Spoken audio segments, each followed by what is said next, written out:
Hallelujah. Sige po, sabayan po niyo akong manalangin. Hallelujah, Lord Jesus. Muli kami, Panginoon, na nagpupuri sa iyo, Panginoon God. Nagdinadakila namin ang iyong pangalan sa bulwagan ito, Panginoon God. Lord, ikaw ang maghari ngayong umaga, Panginoon. At muli ako po'y nagpapasalamat sa muli kong, Panginoon, pagharap sa iyo, Panginoon, sa bulwagan ito. Maraming po salamat. Samahan mo ako, Panginoon, sa pagbibigay, Panginoon, ng mga salita mo, Panginoon, through fasting, Panginoon God. Dahil kung wala ka sa aking buhay sa ngayon, wala ka sa tabi ko sa ngayon, hindi ko, Panginoon, masasabi ang dapat kong masabi. Naway masabi ko lamang ang gusto mong masabi ko at hindi ko masabi ang hindi mo gustong sabihin sa harap ng iyong mga anak. Maraming po salamat. Sa iyo po mataas na pagpuri at pagsamba sa pangalan ng iyong anak na si Jesus. Amen. Sige po, bisan po nating bigyan ng palakpak ang ating Panginoon. Dahil alam ko, mga giniginaw din po tayo. No po? So tayo pong pag-usapan po natin ngayon ay ang pag-aayuno, no po? Ang fasting. So kung meron po kayong dalang Biblia, medyo gusto niyo po akong sabayan, makikita po niyo doon yung ating pag-aaralan po. So ano po yung fasting daw po? Fasting is the absolute surrender of yourself to God by means of abstaining from food and at times, even from drinking daw po. Ito isang ganap na pagsuko ng ating sarili sa Diyos sa pamamagitan ng pag-iiwas sa pagkain o kahit inumin daw po, no? It is a biblical practice that involves voluntarily po, ano po. Hindi rin to ito rin po daw ay isang disiplina na tumutulong sa mga bagay na mapalapit po daw tayo sa Diyos at maunawaan ang kanyang kalooban at masiguro natin na ang ating ginagawa ay nais ng Diyos. So, yun po yung isang bagay po para sa ating pag-aayuno po. So, meron po tayo ditong mga pagpapaliwanag po. Sabi po dito, should all believer fast? Ang lahat po ba tayo ay kailangan din pong mag-fast? Ang sagot po dito ay yes. Kailangan po natin. So, fasting is not an option like prayer. It is a part of being Christian daw po. So, mababasa po natin to sa Matthew 6:6 to 7 and then judging po tayo sa 16 to 17. So, dito po ipinapaliwanag kung ano po yung panalangin. Ano po? Ngunit kapag nanalangin ka daw, pumasok ka sa iyong silid at isara mo ang pinto. Saka ka manalangin sa iyong ama na hindi mo nakikita. At ang iyong ama na nakakakita sa ginagawa mo ng lihim, ang siyang nagbibigay sa iyo ng gantimpala. So, yun po yung ating panalangin. Kapag dadako po tayo sa pag-aayuno, halos magkapareho po yan. Kaya nga sinabi po natin pag minsan, prayer and fasting. Kailangan po talaga magkasama po yun. Ano? So, sa verse 16 to 17 naman po, kapag kayo nag-aayuno, huwag kayong magmukhang malungkot tulad ng mga mapagkunwari. Hindi sila nag-aayos ng sarili upang mapansin ng mga tao na sila'y nag-aayuno. Tandaan ninyo, tinanggap na nila ang kanilang gantimpala. So sa verse 17 po, sa halip kapag nag-ayuno ka, maghilamos ka, lagyan mo ng langis at ayusin mo ang iyong buhok. Sa verse 18, upang huwag mapansin ng mga tao na tanging na ikaw ay nag-aayuno. Ang iyong ama na hindi mo nakikita, ang tanging nakakaalam nito, siya na ang nakakakita ng ginagawa mo ng lihim. Ang siyang magbibigay ng gantimpala sa iyo. Amen po. So, kapag daw po tayo mag-ayuno, wag po daw tayo magmukhang kawawa, no po. So kasi pagka minsan, naranasan ko po yan sa Saudi, no, siya, alam na po niyo pag Ramadan din po doon kasi talagang isang buwan po silang nagpa-fasting. So talagang hirap na hirap sila. So kakaibahan sa ating mga Kristiyano na kailangan tayo ay magpakita na tayo malakas. So, hindi tayo ng kaaway, no? Kasi pag nakita niya lulugo-lugo tayo, doon tayo naman si Satanas na po yung papasok. So, kailangan po, sabi nga doon ay kailangan maglagay daw po tayo ng langis. Sa Old Testament po yun, ano? Pero sa ating generation ngayon, minsan nga, nagpapaday tayo ng hair. So, yun, nagpapagupit tayo. So, talagang nasa bago tayong henerasyon. So, hindi na uso yung langis noon. So, kailangan din po daw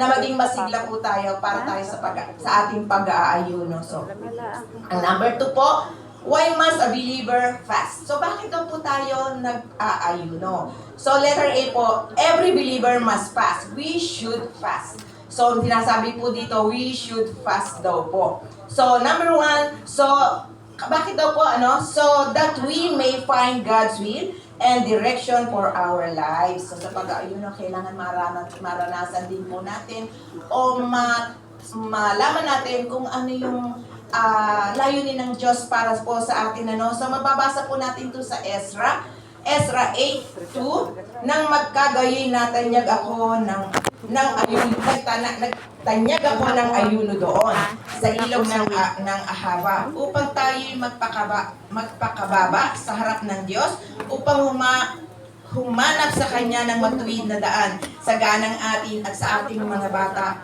at sa lahat ng ating pag-aari.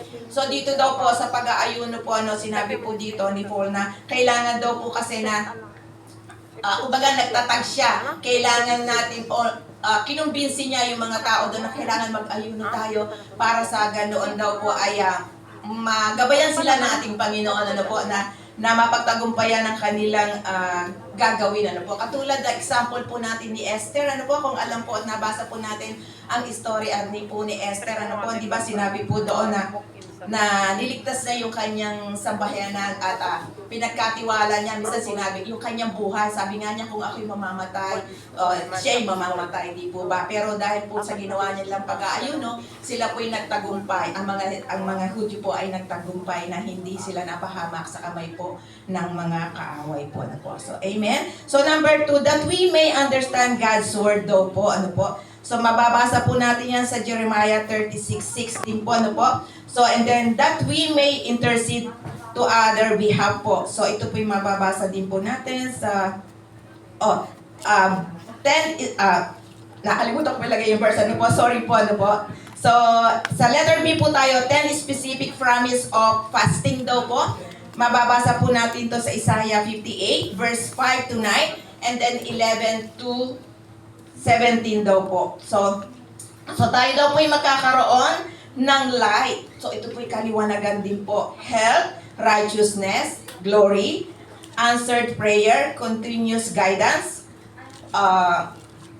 satisfactions, refreshing work that endures, and restoration. So napakaganda po talaga. So akalain po lang po natin na kapag tayo nag-fasting lang ay ganun lang po, pero meron po tayong pagtaos po sa puso natin.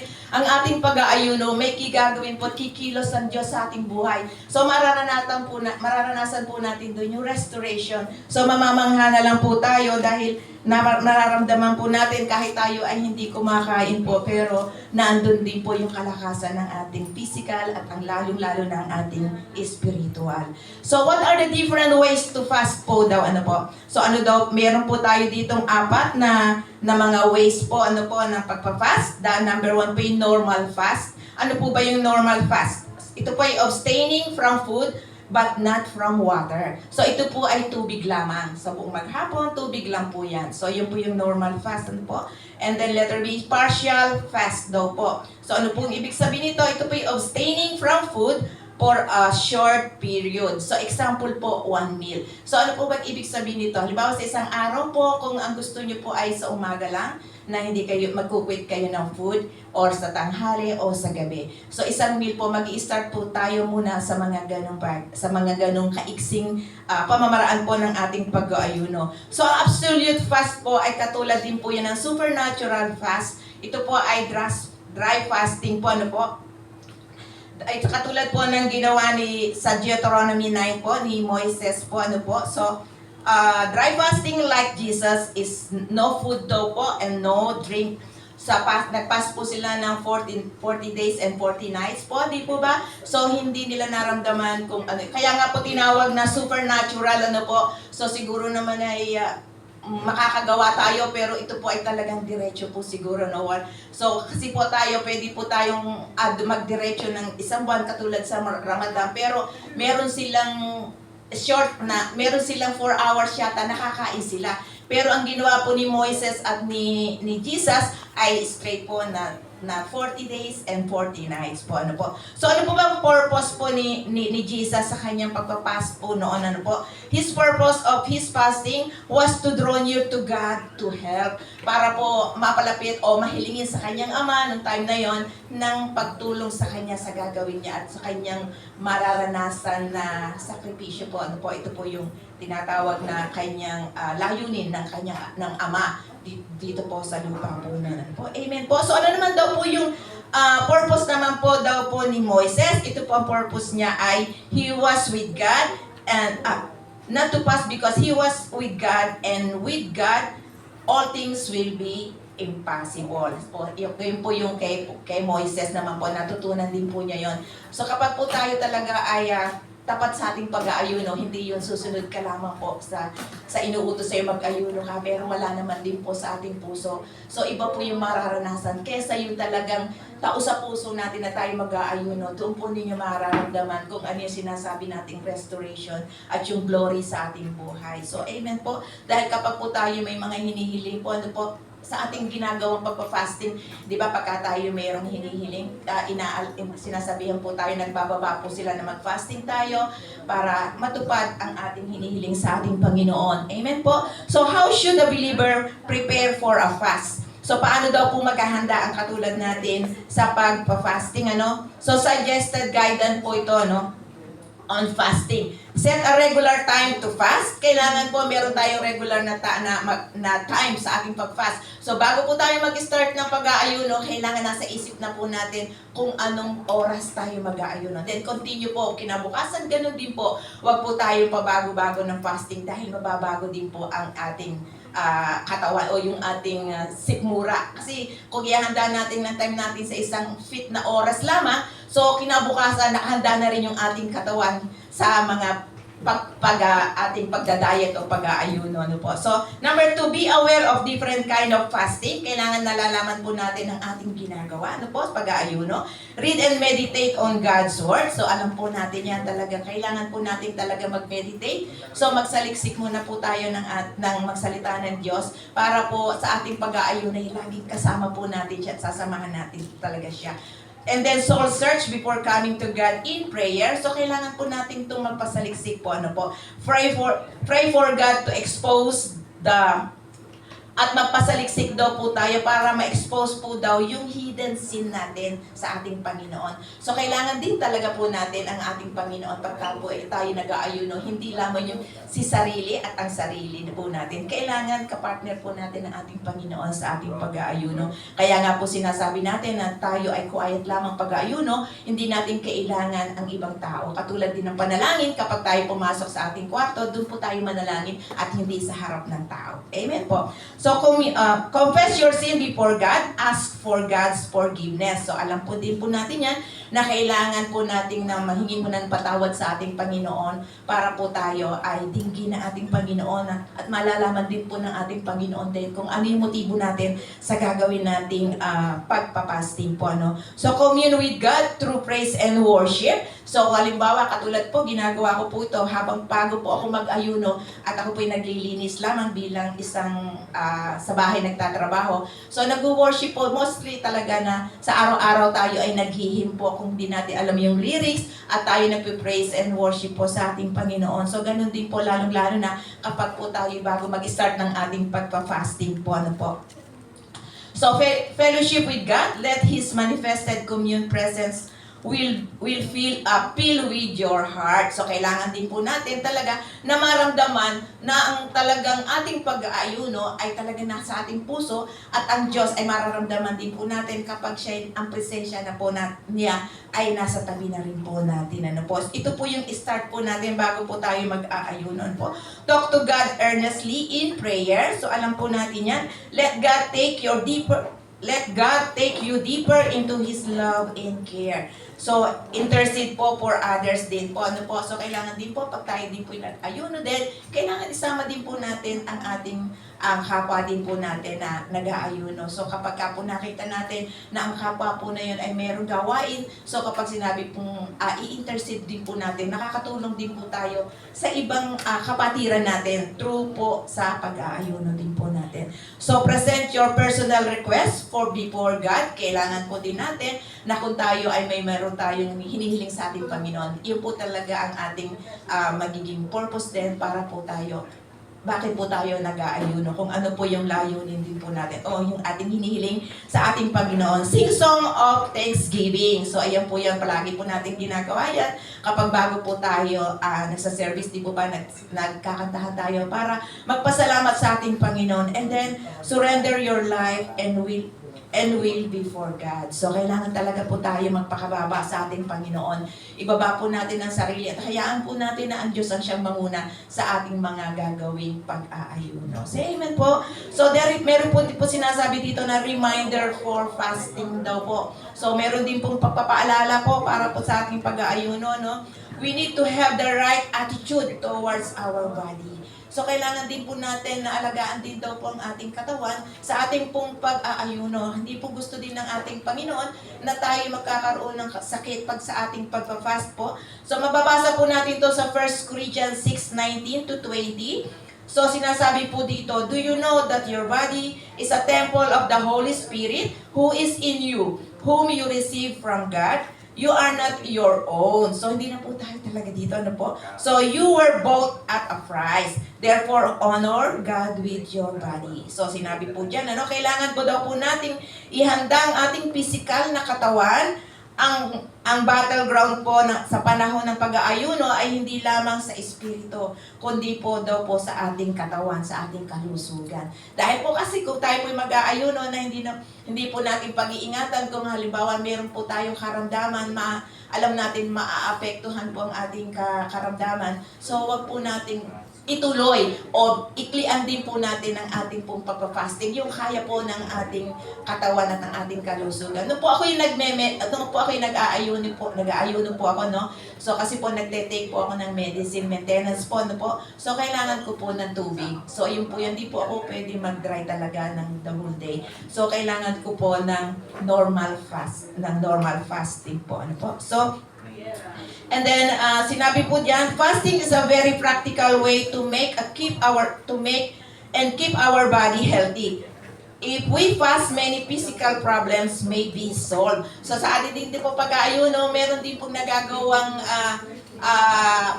kagandahan din po sa ating kalusugan, lalo na po yung gusto mag-diet, di po ba? So mararamdaman natin din po, nakakatulong din po ito sa pagpapayat po ng sa ating pag-aayuno. Ano po, kung talagang didibdibin po talaga natin ang pag-aayuno. So may nagagawa po ito sa ating physical na katawan po.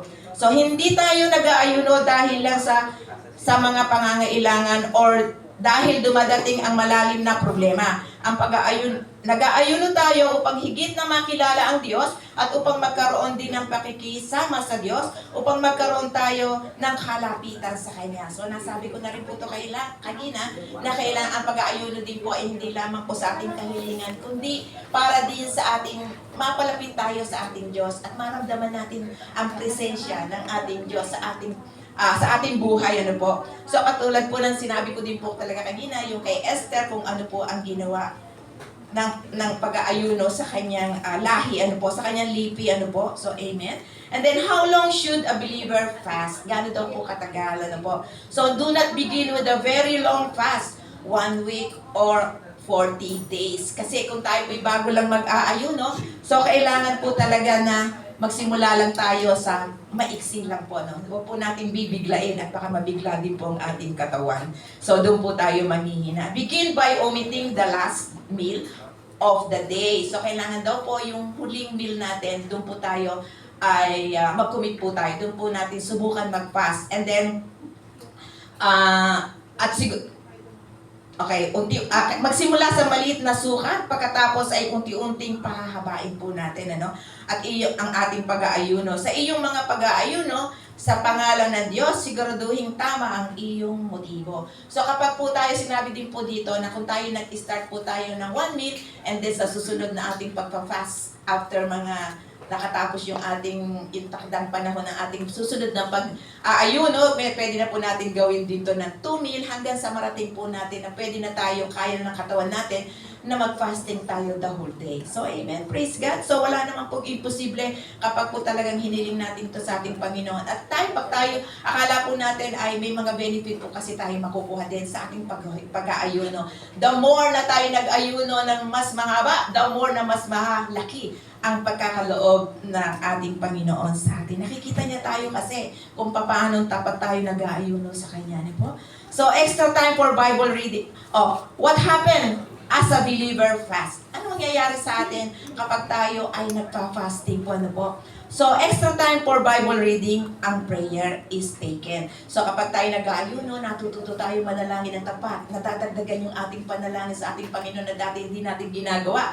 Pero kapag tayo po'y talagang tapat sa ating pag-aayuno, nararagdagan, nadadagdagan natin ang ating panalangin sa ating Diyos. Di po ba? Nararanasan natin yun kahit minsan halimbawa isang beses ka lang manalangin, pero pag tayo nag-aayuno, habang tayo may ginagawa pa, tayo po'y nananalangin sa ating Panginoon. So, nadadagdagan yung oras ng panalangin natin sa ating Panginoon. So, it is so vital to make it a practice to pray before and after reading the Bible. Yan po yun. So, praying before reading the Bible anoints the Spirit and get it in line with God. So, amen po. Naglalaan ito ng dagdag na oras para sa pagbabasa ng Biblia at pagdarasal. Napakahalagang gawing ugali ang manalangin bago at pagkatapos basahin ng Biblia at ang banal na Espiritu ang mag-a-align po sa atin. So kapag tayo po talaga ay puspos sa ating panalangin, ay talagang ang Diyos o ang banal na Espiritu ang siya maggagabay sa atin, siya mag-a-align sa atin, siya magtuturo sa atin, para na lang tayong susunod talaga dahil ang magdidikta sa atin ay ang banal na Espiritu. So, amen? So, how can a believer break his fast? So, after fasting, always begin with a light meal, even if you fasted for only a short meal. So, pagkatapos po nating mag-fasting at tayo po ay kakain na, huwag po nating bibiglain po.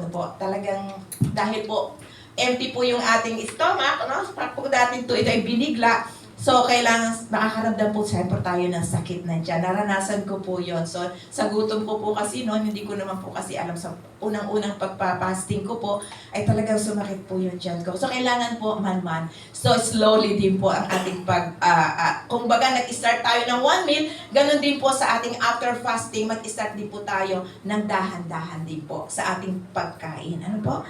So, the longer you fast, the more gradually you must break it. So, yun po yung sinabi ko, the longer we fast, na mas mahabang ating pagpa-fasting, matagal nating pag-fasting, makakaranas po tayo ng gradually, you must break it. So, kailangan po talaga natin na matutunan po ang mga bagay na to, ano po?